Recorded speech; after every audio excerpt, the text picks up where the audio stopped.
Əvvəlcə özünə necə bir insan olmaq istədiyini de.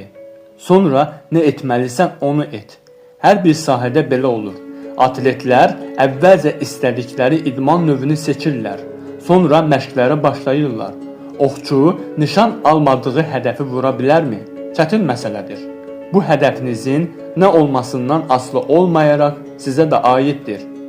Əgər özünüzə əziyyət verib yayı çəkməsəniz, şübhəsiz ki, hədəfi vura bilməyəcəksiniz.